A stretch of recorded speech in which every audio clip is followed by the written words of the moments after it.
Assalamualaikum warahmatullahi wabarakatuh.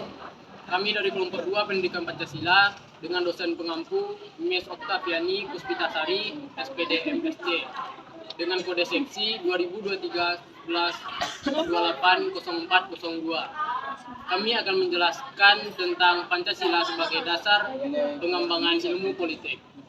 Saya sebagai Ketua Aditya Samulana dengan NIM 23029113 dan anggota saya Alfatira dengan NIM 23087007. Saya David Darpati dengan NIM 23099111. Saya Kayla Anjama Asyura dengan NIM 23029131. Saya Rasma Dandiana dengan NIM 239298. Baiklah, materi pertama adalah pengertian Pancasila.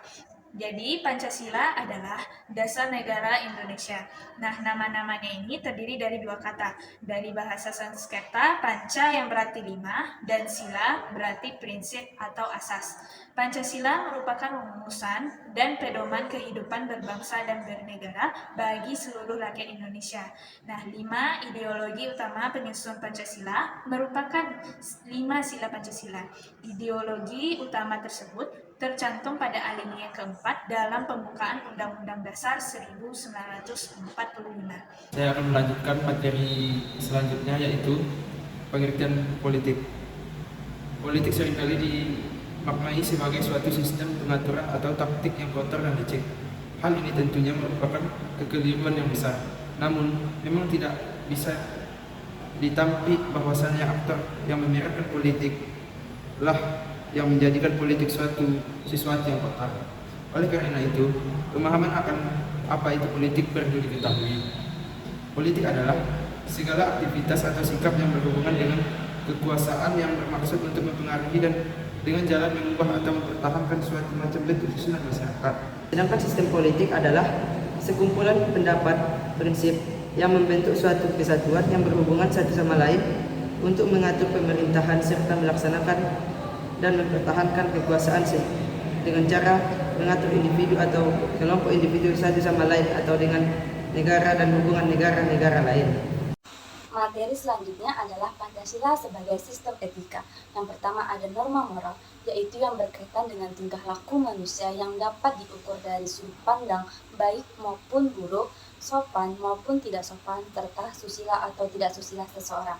Yang kedua adalah norma hukum, yaitu suatu sistem peraturan perundang-undangan yang berlaku dalam suatu tempat dan waktu tertentu. Dalam pengertian ini yaitu peraturan hukum. Dalam pengertian itulah Pancasila berkedudukan sebagai sumber dari segala sumber hukum. Sedangkan Pancasila dalam etika politik, yang mana tujuan etika politik adalah mengarahkan kehidupan politik yang lebih baik bersama dengan orang lain dalam rangka pembangunan institusi-institusi politik yang adil. Untuk materi berikutnya yaitu tentang paradigma sistem politik Pancasila. Untuk sistem politik Indonesia di dalam pembukaan Undang-Undang Dasar 1945 pada alinea paling akhir atau keempat sudah terang dijelaskan bahwasanya sistem politik Indonesia berlandaskan pada 5 bunyi Pancasila. Oleh karenanya sistem politik Indonesia kerap dimaksud dengan sistem politik Pancasila. Prinsip sistem politik Pancasila. Sistem politik Bhinneka Tunggal Ika atau Pancasila ini benar-benarlah berdasar pada sila-sila di dalam Pancasila. Pada sila pertamanya yang berbunyi ketuhanan yang Maha Esa, tersirat bahwasanya Indonesia menghormati keberagaman agama serta kepercayaan. Pada sila keduanya yang berbunyi kemanusiaan yang adil dan beradab, kita diajarkan tidak untuk memperlakukan orang lain berlainan, tak tahu itu menurut harkat maupun martabatnya. Sila ketiganya mengajarkan kita selalu untuk berdamai apapun keadaannya. Sila keempatnya menyampaikan bahwasanya kedaulatan itu betul-betul ada di tangan rakyat penuh. Dan sila terakhir yaitu di sila kelima yang berbunyi keadilan sosial bagi seluruh rakyat Indonesia. Sudah terdapat maksud dari sistem politik Pancasila. Baiklah, materi yang terakhir adalah implementasi Pancasila dalam ranah politik Indonesia. Dalam rangka mewujudkan politik sehat, maka nilai-nilai yang terkandung dalam Pancasila perlu dilakukan dalam setiap kegiatan pengembangan politik. Pertama, sila ketuhanan yang Maha Esa. Kegiatan politik pun jika berlandaskan pada agama akan berjalan baik dan minim konflik. Dengan adanya saling menghargai dan menyayangi itu, Kekuasaan yang dipegang siapapun akan diterima bersama-sama dengan baik. Yang kedua, sila kemanusiaan yang adil dan beradab. Pada sila kedua ini telah dicantumkan dengan jelas bahwasannya setiap kegiatan politik untuk bangsa dan negara harus mengedepankan kemanusiaan yang adil dan beradab. Adanya sila kemanusiaan yang adil dan beradab seharusnya mampu menjadi pengingat bahwa pelaksanaan politik di Indonesia. Karena dengan adanya rasa kemanusiaan, praktik politik yang licik dan merugikan manusia lainnya akan minim terjadi. Yang ketiga, sila persatuan Indonesia. Dalam sila ketiga ini juga persatuan merupakan hal yang sangat penting bagi negara Indonesia. Negara dengan keberagaman yang luar biasa kayak ini memerlukan persatuan yang kuat. Politik yang terjadi dengan menggunakan toleransi akan melahirkan suatu hasil yang indah.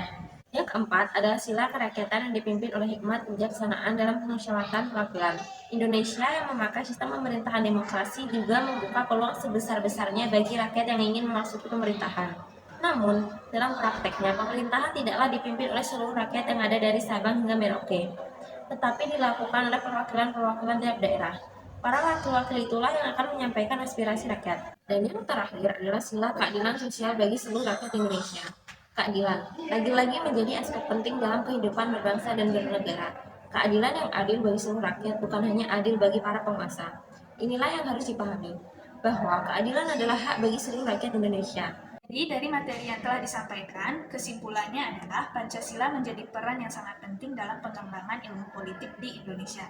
Nah, sebagai dasar negara, Pancasila mencakup nilai-nilai relevan dengan ilmu politik seperti demokrasi, keadilan, sosial, dan persatuan. Selain itu, Pancasila juga memiliki implikasi dalam sistem politik Indonesia, tercermin dalam konstitusi, lembaga-lembaga negara, dan kebijakan-kebijakan publik. Sekian penjelasan dari kelompok kami. Apabila ada kata-kata yang salah, mohon dimaafkan.